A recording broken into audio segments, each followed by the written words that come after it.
പരസ്പരം കണ്ടുമുട്ടിയാൽ സലാം കൊണ്ട് തുടങ്ങണേ എന്ന് ഹബീബായ തങ്ങൾ പറഞ്ഞു. ആ സലാം കഴിഞ്ഞ വെള്ളിയാഴ്ച നാം ചർച്ച ചെയ്തതിനു ശേഷം നമ്മുടെ ജീവിതത്തിൽ എത്രമാത്രം ആ സലാം പറയുന്നതിനെ കൊണ്ടുവന്നു എന്ന് ഞാൻ നിങ്ങളുടെ പുനഃപരിശോധന ചെയ്യേണ്ടതുണ്ട്.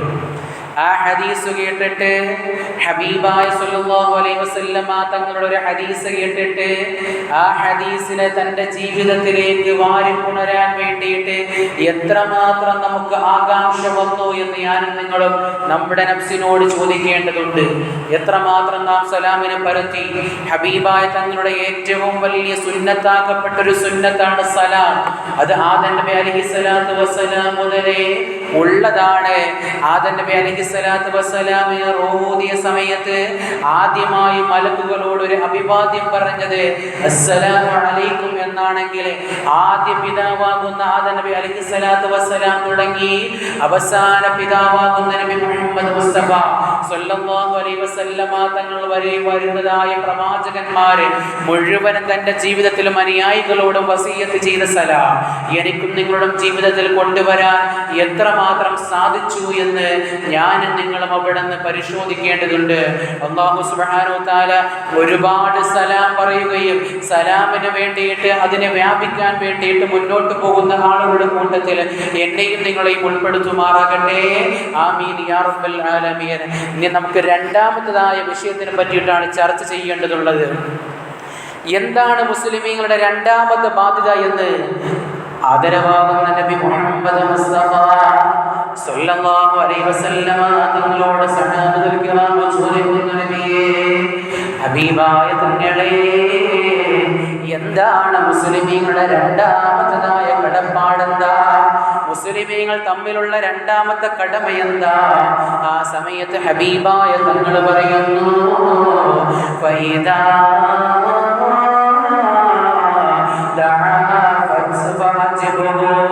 നിന്നെ ഒരു ക്ഷണത്തിന് വേണ്ടി ക്ഷണിച്ചാൽ, നിന്നെ അതേ ഒരു പാർട്ടിക്ക് വേണ്ടി ക്ഷണിച്ചാൽ,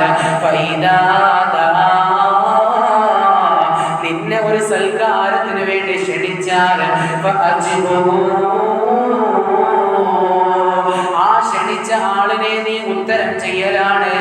ഹബീബ് മുഹമ്മദ് മുസ്തഫ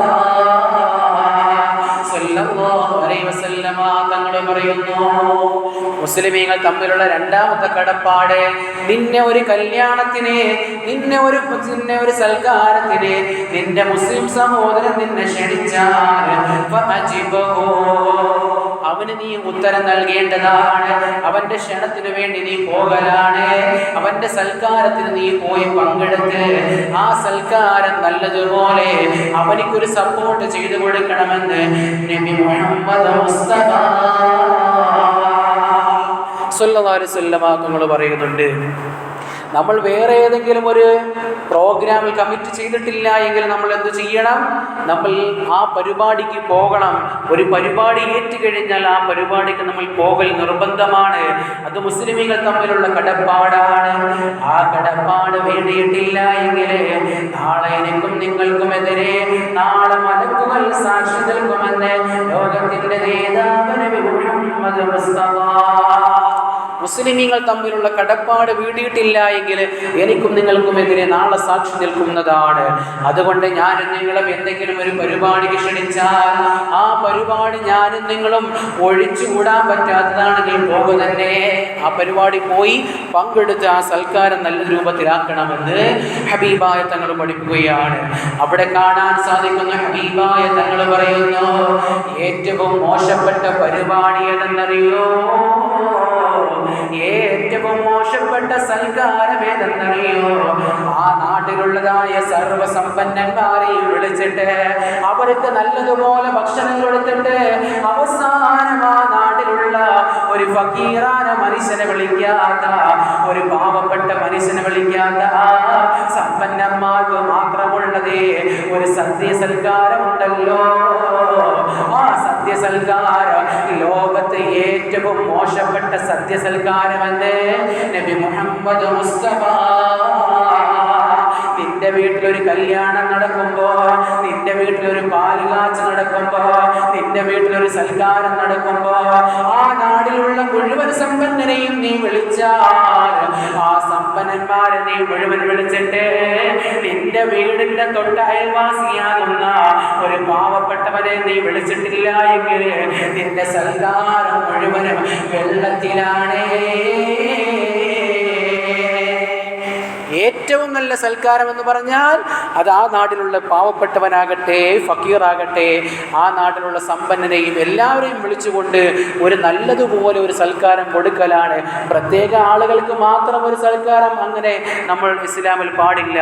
അങ്ങനെ ഒരു സൽക്കാരത്തിനെ കുറ്റിയിട്ട് അത് പ്രോത്സാഹനം ചെയ്യാനും പാടില്ല എന്ന് നബി മുഹമ്മദ് മുസ്തഫ സല്ലല്ലാഹു അലൈഹി വസല്ലം തങ്ങൾ പറയുന്നുണ്ട്.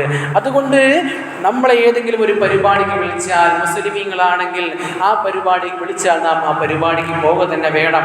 ഇനി ഒരു കാഫിറാണ്, ഇനി ഒരു അന്യ സമുദായത്തിൽപ്പെട്ട ഒരാളാണ് നമ്മളെ ഒരു പരിപാടിക്ക് വിളിക്കുന്നതെങ്കിലോ ആ പരിപാടിക്ക് നമ്മൾ പോകണം. ആ പരിപാടിക്ക് നമ്മൾ പോകണം. ഭക്ഷണം ഹലാലാണെങ്കിൽ മാത്രം അവിടെ നിന്ന് ഭക്ഷണം കഴിക്കണം. ഇല്ലെങ്കിൽ ഹറാമായ ഭക്ഷണമാണെങ്കിൽ ഞാൻ നേരത്തെ ഭക്ഷണം കഴിച്ചു എന്നുള്ളത് രൂപത്തിൽ നിങ്ങൾ പറഞ്ഞിട്ട് അവിടെ നിന്ന് തടി സലാമത്താക്കണമെന്നും അവിടെ നിന്ന് ഫുഖഹാക്കൾ പറയുന്നതായി കാണാൻ സാധിക്കുന്നുണ്ട്. അതുകൊണ്ട് അന്യ സമുദായത്തിലെ ആളുകളോട് ക്ഷണിച്ചാൽ പോലും നിങ്ങൾ അവരുടെ പരിപാടിക്ക് നിങ്ങൾ പോകണമെന്ന് ഹബീബായ തങ്ങൾ പഠിപ്പിക്കുമ്പോൾ, മുസ്ലിം സമുദായത്തിൽ ഒരാൾ നിങ്ങളെ പരിപാടിക്ക് വിളിക്കുമ്പോൾ അവിടെ പിണക്കങ്ങൾ നിങ്ങൾ മാറ്റിവെച്ചുകൊണ്ട്, കുടുംബ തർക്കങ്ങൾ മാറ്റിവെച്ചുകൊണ്ട്, സ്വത്ത് തർക്കങ്ങൾ മാറ്റിവെച്ചുകൊണ്ട്, സംഘടനാ ബേസ് മാറ്റിവെച്ചുകൊണ്ട്, പാർട്ടികൾ മാറ്റിവെച്ചുകൊണ്ട് നിങ്ങളുടെ സമുദായത്തിന്റെ ഐക്യത്തിന് വേണ്ടി ആ പരിപാടിക്ക് പങ്കെടുക്കണം എന്ന് മഹാന്മാര് പറയുന്നതായി കാണാൻ സാധിക്കുന്നുണ്ട്. ചില ആളുകളുടെ പരിപാടിക്ക് പോകാൻ പാടില്ല, ചില ആളുകളോട് സലാനം പറയാൻ പാടില്ല എന്ന് ചില കിതാബുകളിൽ കാണാൻ സാധിക്കുന്നുണ്ട്. ഫുഖഹാക്കൾ അടിവരയിട്ട് കൊണ്ട് പറയുന്നതായി കാണാൻ സാധിക്കുന്നുണ്ട്. അതിപ്പോൾ പറയേണ്ട സ്റ്റേജുമല്ല സദസ്സുമല്ല. ആദ്യം നിങ്ങൾ സലാം പറഞ്ഞു പഠിക്കണം, പിന്നെയാണ് ആരോട് സലാം പറയാൻ പാടില്ല എന്നുള്ളത് നിങ്ങളോട് പറഞ്ഞു തരേണ്ടത്. എല്ലാം കൂടി അങ്ങ് വിളമ്പി തന്നു കഴിഞ്ഞാൽ ചിലപ്പോൾ ദഹിക്കണമെന്നില്ല, ആ വയറിൻ്റെ ഉള്ളിലേക്ക് അതെല്ലാം എത്തണമെന്നുമില്ല. അതുകൊണ്ട് ഉള്ളത് മാത്രം നിങ്ങളുടെ മുന്നിലേക്ക് വിളമ്പി തരുകയാണ്. അല്ലാഹു സുബ്ഹാനഹു തആല അതിനെ നല്ല രൂപത്തിൽ എടുക്കാൻ നാഥൻ തൗഫീഖ് അനുഗ്രഹിക്കുമാറാകട്ടെ. ഇത് പറയാൻ കാരണം ചില ആളുകൾ വന്നിട്ട് പരിപാടി ജുമാ കഴിഞ്ഞിട്ട് അങ്ങോട്ട് പോയപ്പോൾ കുറച്ച് ആളുകൾ വന്നിട്ട് പറഞ്ഞു, ഉസ്താദ് നിങ്ങൾ സലാം പറയുന്ന ആളുകളെ പറ്റി മാത്രം പറഞ്ഞല്ലോ, ആരോടൊക്കെ സലാം പറയാൻ പാടില്ല എന്ന് കൂടെ പറയണമെന്ന് പറഞ്ഞു. അപ്പോൾ ഞാൻ പറഞ്ഞു, ആദ്യം നിങ്ങൾ സലാം പറഞ്ഞു പഠിക്കുക, പിന്നെ പറയാൻ പാടില്ലാത്തവരെ പറ്റിയിട്ട് പറഞ്ഞു തരുന്നതാണ് ഇൻഷാ അല്ലാഹ്. അതുകൊണ്ട് നിങ്ങളോട് ഓർമ്മപ്പെടുത്തുകയാണ്. അല്ലാഹു സുബ്ഹാനഹു തആല നല്ല രൂപത്തിൽ അതിനെ ഏറ്റെടുത്ത് ജീവിതത്തിൽ കൊണ്ടുവരാൻ നാഥൻ തൗഫീഖ് അനുഗ്രഹിക്കുമാറാകട്ടെ. മൂന്നാമത്തെ കടപ്പാട് എന്നറിയോ, ഹബീബായ തങ്ങൾ പറയുകയാണ്,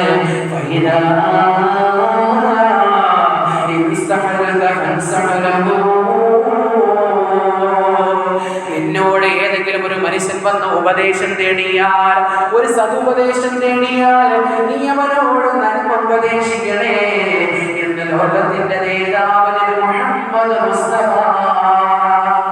ഒരു മനുഷ്യൻ വന്ന് നിങ്ങളോട് ഒരു ഉപദേശം തേടിയാൽ നിങ്ങൾ അവനോട് സതുപദേശം, നന്മ ഉപദേശിക്കണേ എന്ന് ഹബീബായ തങ്ങൾ സല്ലല്ലാഹു അലൈഹി വസല്ലം തങ്ങൾ പറയുന്നു. അവിടെ എന്തുകൊണ്ടാണ് ഹബീബായ തങ്ങൾ അങ്ങനെ പറഞ്ഞത്? ഒരു മെന്റൽ സപ്പോർട്ടാണ് അവിടെ കൊടുക്കേണ്ടത്. ഒരു തളർന്നിരിക്കുന്ന ഒരു മനുഷ്യൻ വന്ന് നിങ്ങളോട് എന്തെങ്കിലും ഒരു കാര്യത്തിന്റെ മേൽ ഏതെങ്കിലും ഒരു അഭിപ്രായം ചോദിക്കുമ്പോൾ അവനെ കൂടുതൽ തളർത്താതെ അവന് നല്ല പോസിറ്റീവായ എനർജികൾ കൊടുത്തിട്ട് അവനൊരു മെന്റൽ സപ്പോർട്ട് കൊടുത്ത് അവനെ പിടിച്ചു നിർത്തേണ്ടത് അവിടുന്ന് സമുദായത്തിന്റെ, സമൂഹത്തിന്റെ ആവശ്യമാണ്. അവരങ്ങോട്ടും ഇങ്ങോട്ടും ചെയ്യൽ നിർബന്ധമാണെന്ന് നബി മുഹമ്മദ് മുസ്തഫ സല്ലല്ലാഹു അലൈഹി വസല്ലം തങ്ങൾ പറയുന്നതായി കാണാൻ സാധിക്കുന്നുണ്ട്. ചില സമയങ്ങളിൽ ആത്മഹത്യ കൂടുന്നത് എന്താണ്? അത് ഒരു മനുഷ്യനെ പോസിറ്റീവ് എനർജി കൊടുക്കാൻ സാധ്യമാകാത്ത സമയത്താണ്. അവനിലേക്ക് നെഗറ്റീവ്, മൊത്തത്തിൽ നെഗറ്റീവ് ഇങ്ങനെ ഹൈ ആയി നിൽക്കുന്ന സമയത്ത്, നമ്മളവിടെ ഒരു പോസിറ്റീവ് എനർജി കൊടുക്കാത്ത സമയത്താണ് ചില ആളുകൾ പോയിട്ട് ആത്മഹത്യകൾ ശ്രമിക്കുന്നത്. പല ആത്മഹത്യത്തിൻ്റെ റിപ്പോർട്ടുകൾ വായിക്കുമ്പോഴും അങ്ങനെ തന്നെയാണ് കാണാൻ സാധിക്കുന്നത്.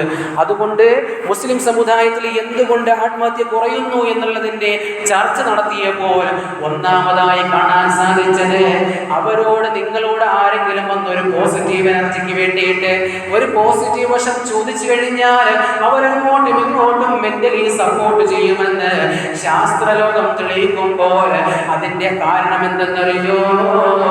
ഹബീബായ തങ്ങൾ പഠിപ്പിച്ചതാണ്.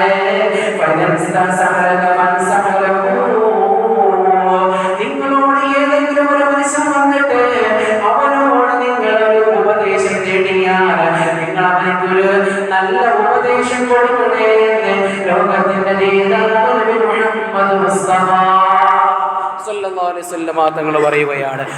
ഇനി നാലാമത്തതായ കടപ്പാടെന്നറിയോ? ഹബീബായ തങ്ങൾ പറയുകയാണ്,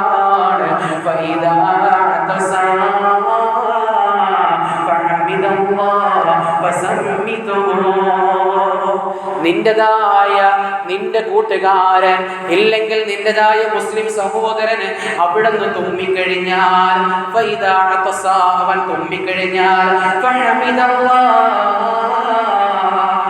ആ തുമ്മിയ മനുഷ്യൻ അല്ലാഹുവിനെ ഹംദ് ചെയ്യുകയും ചെയ്തു കഴിഞ്ഞാൽ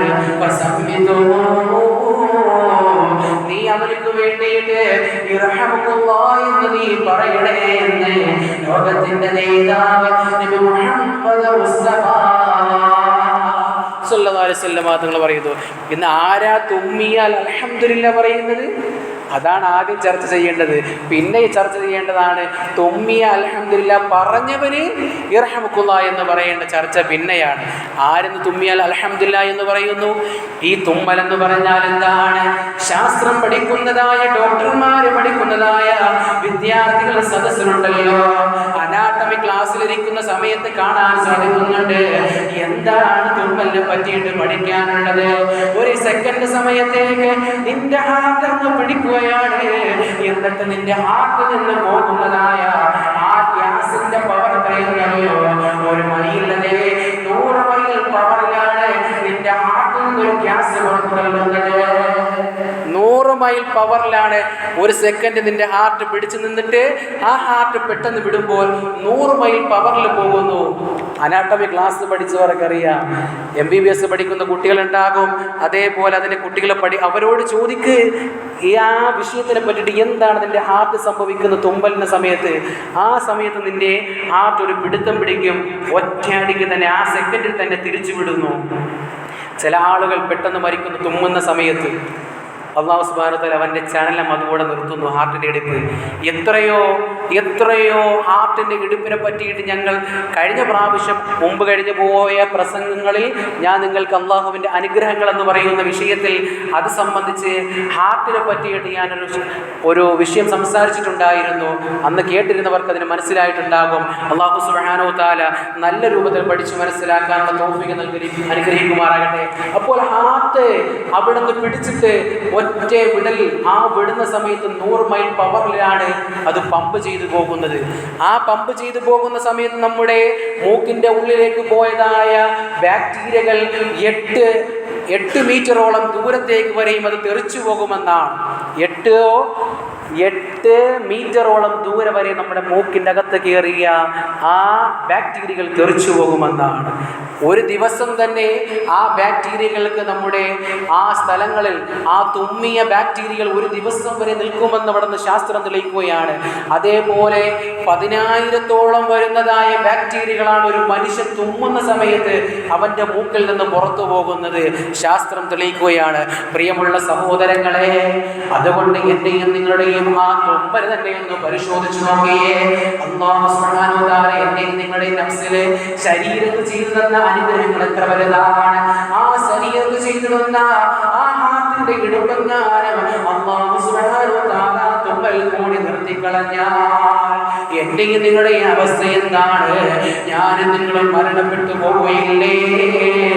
അല്ലാഹു സുബ്ഹാനഹു വ തആല ആ പിടിച്ച ഹാർട്ടിനെ അതേ ഹോഴ്സ് പവറിൽ കൂടി എനിക്കും നിങ്ങൾക്കും അതേ തിരിച്ചു തന്നപ്പോൾ ഒരു ഹംദ് പറയേണ്ട ബാധ്യത എനിക്കും നിങ്ങൾക്കുമില്ലേ?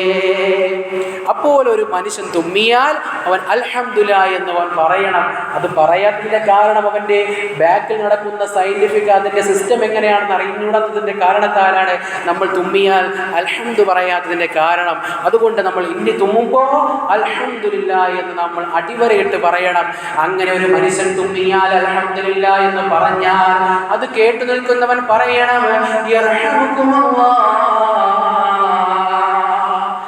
അത് മുസ്ലിം സമുദായത്തിന് നിർബന്ധമാണ്, കടപ്പാടിൽപ്പെട്ടതാണ്.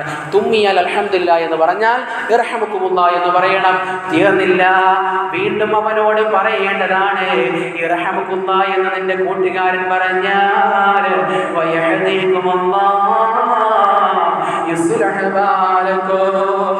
കണ്ട, വീണ്ടും അവിടെ ദുആയാണ്. എല്ലാം ദുആ. അത് നിങ്ങൾക്ക് അവിടെ നിന്ന് കടപ്പാടാണെന്ന് നബി മുഹമ്മദ് മുസ്തഫ സ്വല്ലല്ലാഹു അലൈഹി വസല്ലമ തങ്ങൾ പറയുകയാണ്. അഞ്ചാമത്തെ കാര്യം എന്തെന്നറിയോ?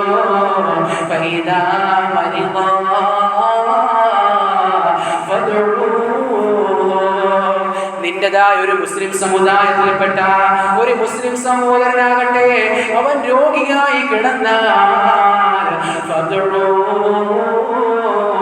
നീ അവനെ പോയി സന്ദർശിക്കണേ എന്ന് നബി മുഹമ്മദ് മുസ്തഫ.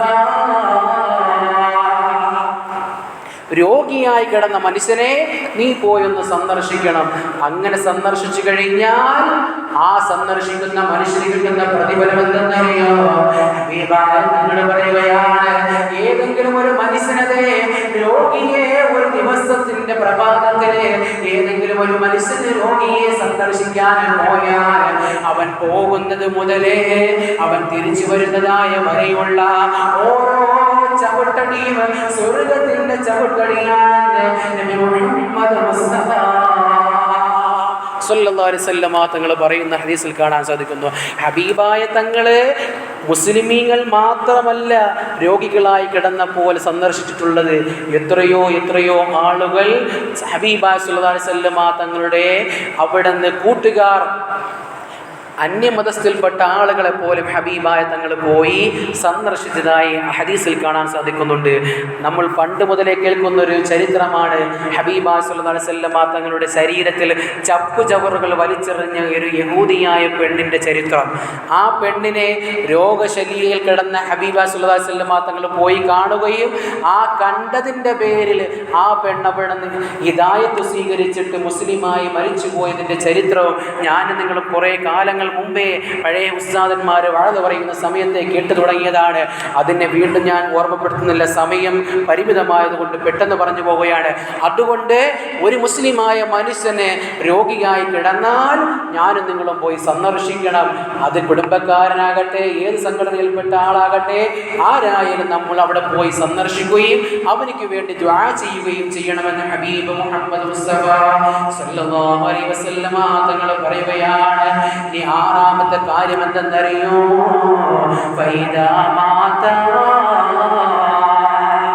ഏതെങ്കിലും ഒരു മുസ്ലിമായ മനുഷ്യൻ മരിച്ചു കഴിഞ്ഞാൽ